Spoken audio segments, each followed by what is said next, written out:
The first thing I noticed was the number of vehicles. It was Friday morning, and I had driven to my lake cabin expecting to meet a locksmith. I was planning to replace the old locks, install better security, and finally start preparing the property for my daughter and her future child. Instead, I stopped my truck halfway up the driveway. There were 9 vehicles. A large camper stood beside the yard with its electrical cord running straight into one of my outdoor outlets. Smoke drifted from my grill. Music was playing somewhere near the porch. And then I saw a stranger walk out of my front door with a towel around his neck. But none of that was what truly stopped me. It was the banner. Someone had stretched a professionally printed sign between the porch posts. It said, "Kofor Family Lake Days." That sign told me this wasn't some accidental family visit. Someone had planned this. My name is Cyrus Ledbetter, though everyone has called me Cy for most of my life. I'm 69 years old, and I spent 38 years working as a land surveyor in Garland County, Arkansas. Being a surveyor taught me something people often forget. A fence isn't necessarily a boundary. A boundary exists on paper, in records, coordinates, markers, and deeds. A fence is simply something somebody decided to put in the ground. I've watched people slowly take over pieces of property without realizing or admitting what they were doing. First, they mow a few feet beyond the line. Then, they put something there. A woodpile becomes a shed. A shed becomes the corner. Years pass, nobody objects, and eventually the law can become complicated. Silence can become expensive. My wife, Wilhelmina, Billy to everyone who knew her, understood that cabin better than anyone. She found it back in 2003 near Lake Ouachita. The porch faced west, which made it brutally hot during parts of the afternoon. But at sunset, it became one of the most beautiful places I'd ever seen. Billy had a white ironstone pitcher that belonged to her mother. Every summer, she filled it with wildflowers. After Billy died 5 years ago, following complications from heart surgery, I couldn't bear staying there. So I maintained the place instead of enjoying it. I paid someone to mow. I checked the pipes during winter. Once a month, I opened the windows, ran the faucets, swept the porch, walked the dock, and left before the memories became too heavy. Then my daughter Lainey told me she was pregnant. Something changed. Suddenly, I could picture a child running toward the lake in an oversized life jacket. I could imagine Lainey sitting on the porch with her baby. I could almost see Billy smiling somewhere in the background. So I decided to bring the cabin back to life. I called a locksmith, a cleaning crew, a security company, a dock worker, and Reuben, a painter I'd trusted for decades. I thought I was preparing the cabin for my family. I didn't realize someone else had already decided it belonged to theirs. And when I saw those 9 vehicles, I understood that I wasn't walking into a family gathering. I was walking into a situation that had been planned long before I arrived.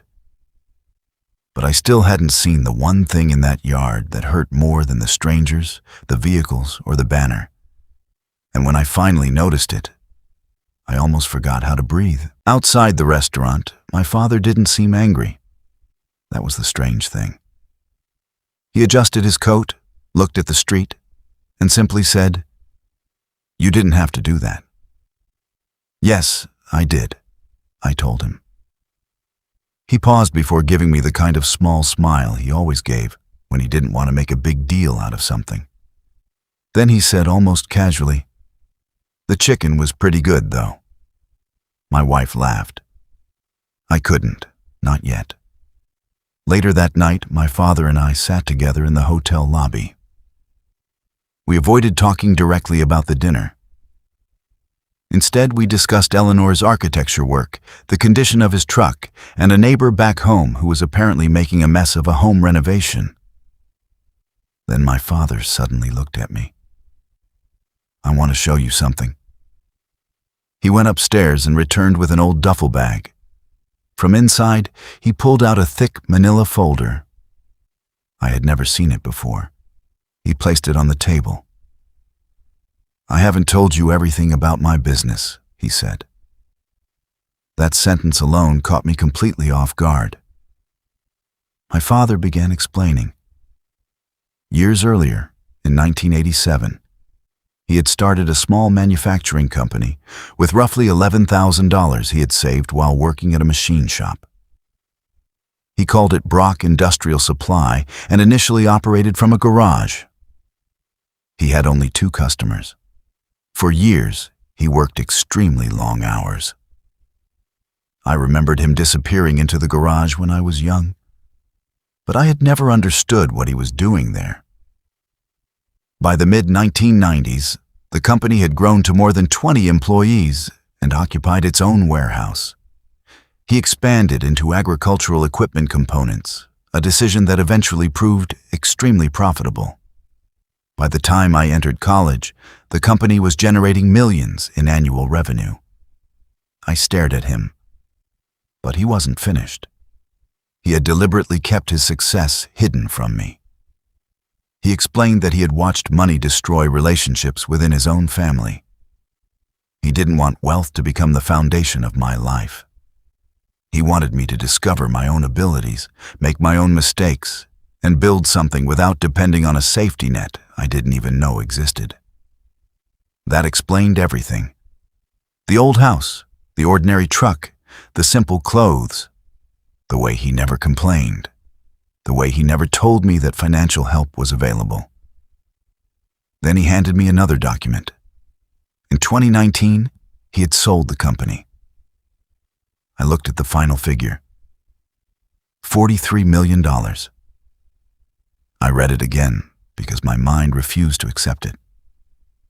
My father, the man who had been silently judged at dinner, had built a company worth tens of millions, and he had never needed anyone to know. I asked him why he was telling me now. He looked at me and said that the people at dinner could think whatever they wanted. Their opinions didn't change who he was. He hadn't lived simply because he was unsuccessful. He had lived simply because that was the life he chose. That night, I barely slept. I thought about every sacrifice I had remembered from childhood. The school trips I missed, the clothes I didn't have, the student loans I carried after college. Then I realized something painful. My father hadn't failed to give me more. He had intentionally refused to make my life dependent on his wealth. The next morning, Eleanor called. She had spent the night thinking about what happened. Then she told me something I never expected. She had returned Griffin's engagement ring, and her reason had nothing to do with money. She said she had watched how Griffin's family treated my father and realized that she didn't want to spend her future surrounded by people who measured someone's value by appearances. But there was still one final conversation waiting for me. And when my father prepared to leave Philadelphia, he gave me one last piece of advice. One sentence that made me understand why he had hidden his fortune from me for all those years. What my father really wanted me to understand. Identification was checked. License plates were recorded. Dwayne and Charlene were formally warned away from the property. Then we went inside. That was when the situation became much worse. There was luggage in my bedroom. Someone had been sleeping in my bed. Food had been stocked in my refrigerator. My pantry had been used. And in the smaller bedroom was a portable crib. Then I found a printed schedule. Thursday, arrival. Friday, lake day. Saturday, cookout. Sunday, brunch. Monday, checkout. The bedrooms had names assigned to them. They had planned their stay as if my cabin were a rental property. They were gone before the afternoon ended. The locks were changed. Security cameras were installed. and I took Billy's picture home with me. That evening, I called Lainey. I asked whether she or Boone had given Dwayne the gate code. She sounded genuinely confused. Then Boone admitted it. He had given his father the code months earlier so Dwayne could check the dock after an ice storm. He had simply forgotten that his father still had access. My daughter went silent. I told Boone what had happened. And for the first time, he realized that giving someone a code wasn't the same as giving them permission. I thought the worst part was over. I was wrong. 2 days later, a few pieces of mail turned a family trespass into something far more serious. That night, I sat at my kitchen table with a legal pad. I wrote everything down, every vehicle, every name, every damaged board, everything that had been moved, the bedroom assignments, the printed schedule, the dish towel, the condition of the cabin. I didn't write because I enjoyed paperwork. I wrote because anger can make people careless. There is a kind of anger you feel when you're young. It makes you want to break something. But when you've lived long enough, anger can become quieter. It makes copies. On Monday morning, I called Connie Duplantis, an attorney I'd known for years. I told her everything from beginning to end. Her first response surprised me. She said the smartest thing I'd done was staying inside the truck and calling the sheriff before confronting anyone. She asked for the police report, photographs, the schedule, and every invoice connected to the incident. Then she told me to start thinking about the property documents. At the time, I didn't understand why. I assumed Dwayne had simply gone too far. Maybe he had convinced himself that because our children were married, the cabin was somehow becoming shared family territory. Maybe the embarrassment of being removed by deputies would be enough to stop him. For 2 days, I believed that.